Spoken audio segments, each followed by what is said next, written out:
give me your thoughts on the Jonah Hill situation.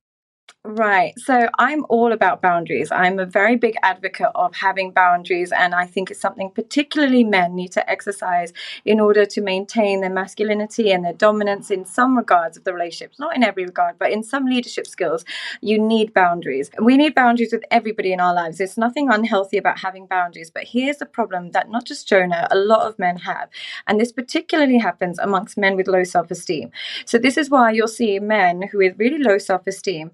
What happens is in the beginning stages of relationships, they're afraid to effectively communicate what they expect in a partner.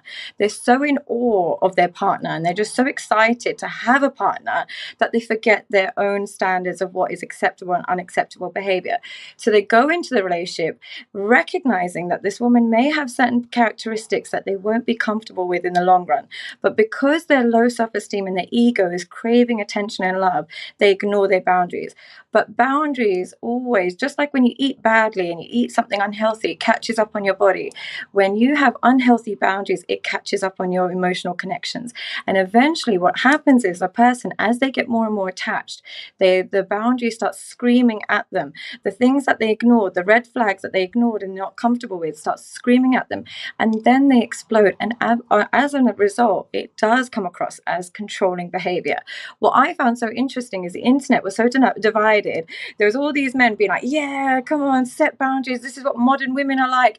Here's what modern men are like. They take women that they're so excited about and so in awe of, ignore all of the red flags, and they beg her to abide by their boundaries.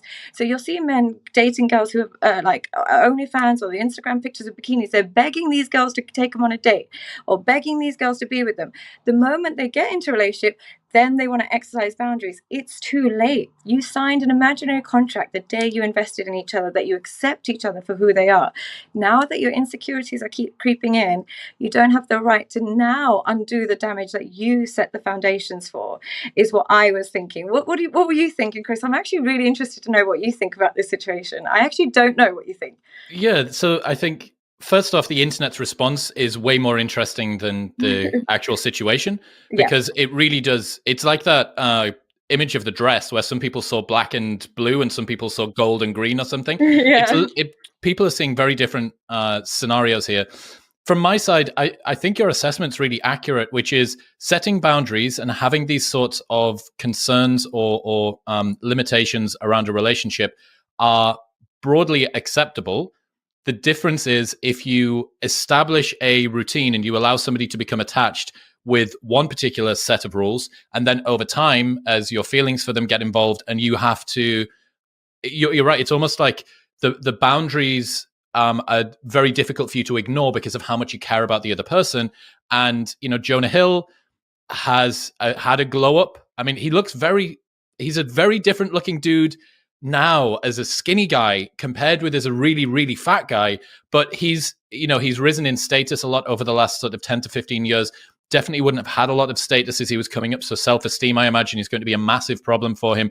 And I can completely see why he would feel insecure about these things.